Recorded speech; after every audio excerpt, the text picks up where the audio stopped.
Good morning. Kukuha natin ng blood sugar si mother. Tama-tama, hindi pa siya nag-almusal, walang laman ng kanyang tiyan. Kumbaga, fasting. Ito ang kailangan natin. Strip.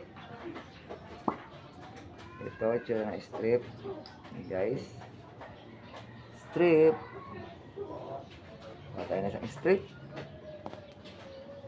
And then, meron tayo ditong karayong.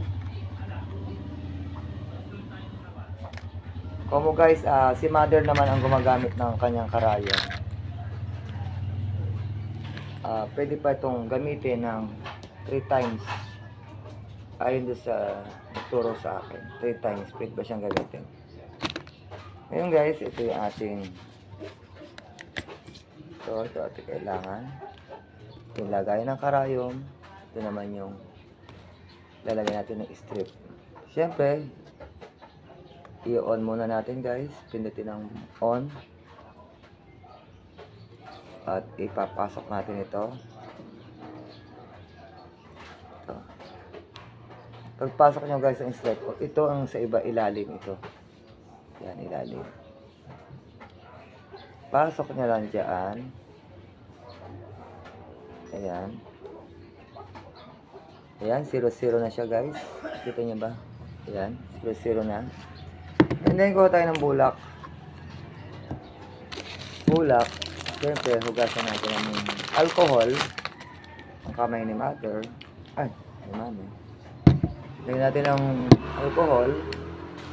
Ito, punasan nyo yung part na ating kukuhaan ng test. Ito, tusukin natin ito. Ako guys is number 3. Yan. Itutin nyo lang yan. Kiklik nyo lang to. Ayan, tumunog. And then, paduguin. Paduguin lang, paduguin. Yan, may lumabas ng dugo. Tanggalin yung unang dugo. And then, pigain nyo lang hanggang sa may lalabas ulit dugo dyan. Mother Earth. Yan, may lalabas yung dugo ulit. Sa kanya na ito gagamitin. Isasoso nyo yung dugo doon sa daliri. Yan. Yan guys, nagka-count na siya. Tingnan natin nag-count.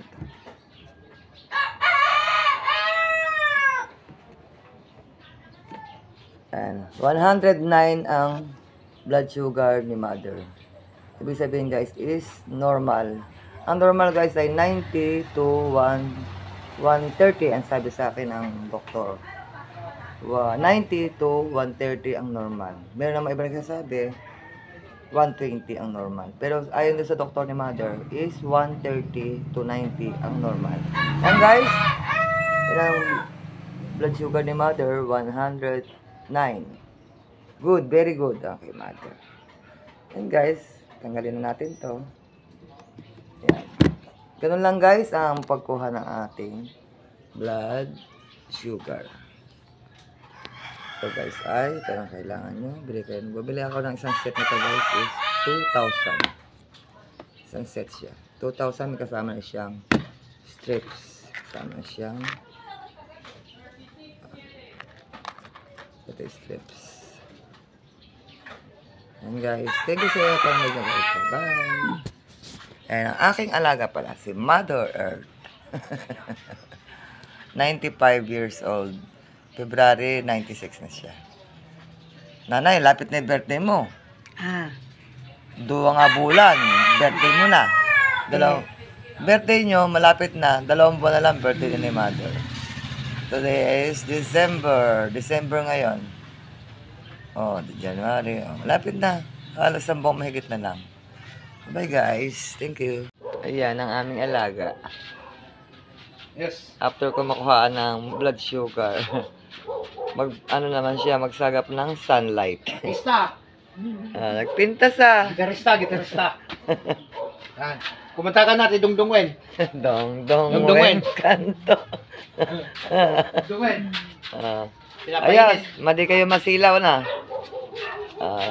At maganda ako. Bilad namin siya ng ilang minuto. Ay, hindi, siguro pwede si nanay dito hanggat kaya niya, no? Yan lang muna. O, habang naghahanda kami ng almusal, dyan muna si Mother. Maga pa naman, alas 7. O, kailangan ng sunlight. Sunlight. Kumbaga sa mga halaman, kailangan din ng sunlight ng tao.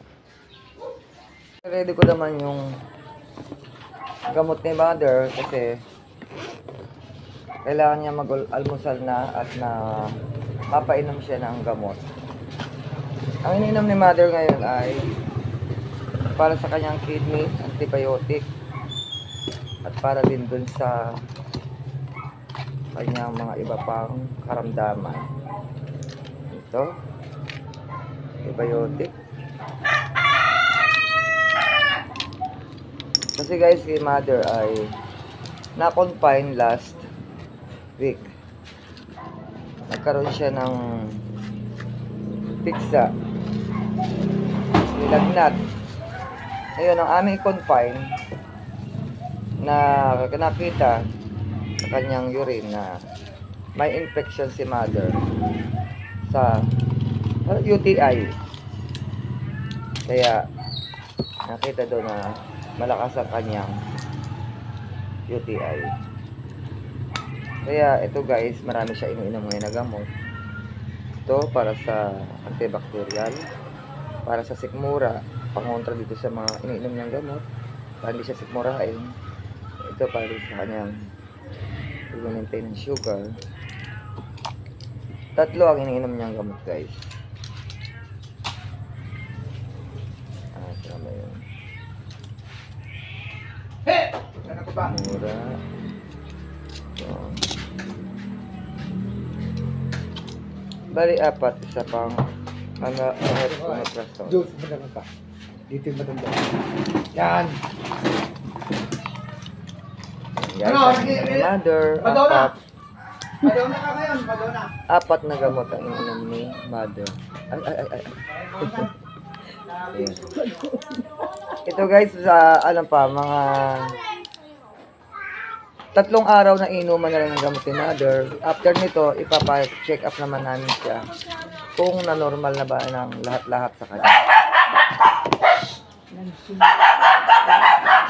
Nabipay kami, nabipay. Papakainin na ang bunso. Ayan. Wait, Yan ang everyday namin kay Mother. Pagising ng umaga, magpalit ng diaper, paihiin siya, padumihin, and then magpaaraw. Nagasa? Adi luya agad. Yan. Tapos, yan, inumin ng gamot. Ang gamot niya na inumin. Dahil hindi siya ditong ensure. Diba?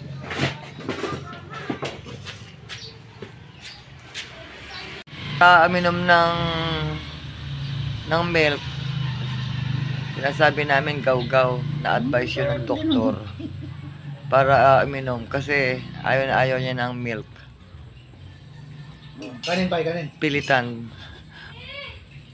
Ano si nanay kasi ayaw niya na amoy ng gatas, kaya ginagawa na lang namin, inuuto-uto namin, pero sinasabi namin mga payo ng doktor yan, minum siya gaw-gaw kasi kulay gaw-gaw eh.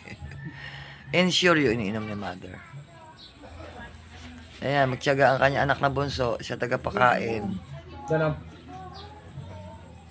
95 na ni Mother, February, magna 96 na niya. 2 months na lang, 96 na si Mother.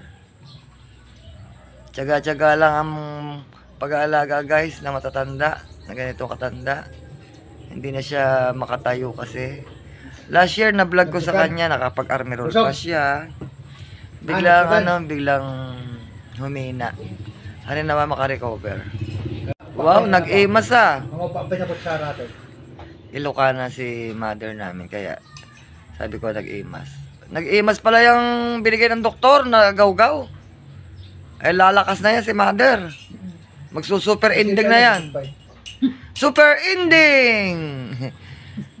Ganun. Sabi mo makontrol mo. Sakto, mag-8. 8, inom na siya ng gamot. Ayos nagkusa na, ininom na kanyang gaw-gaw. Painom naman tayo ng gamot. Ubus na yung kanyang Ayoko banggitin guys yung ano, yung milk. Naubos na niya ang kanyang gaw-gaw. Yan guys. Papainom na tayo ng gamot. Nainom ka na ng isa. Ito, itong malaki. Agas. Antibiotic para sa kidney. Yan.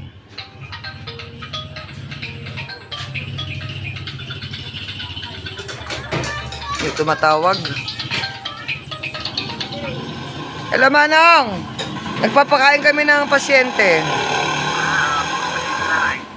Ito, awa ng Diyos, ano naman, nakakain na siya. Magpapainom kami ng gamot. Binilad ko siya ng konti. Mamaya-maya, ibalik ko ulit sa gate. Okay naman yung blood sugar niya.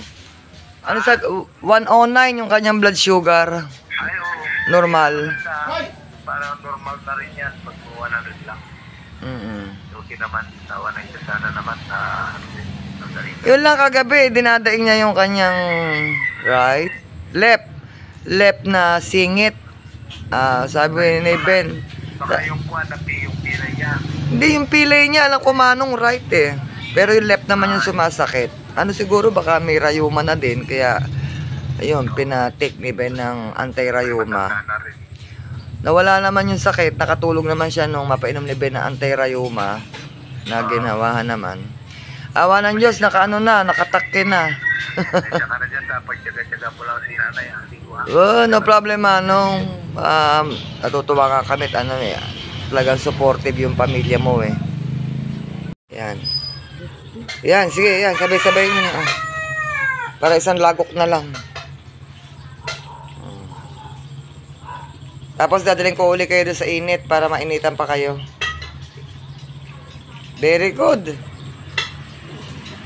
Very good na. Oo.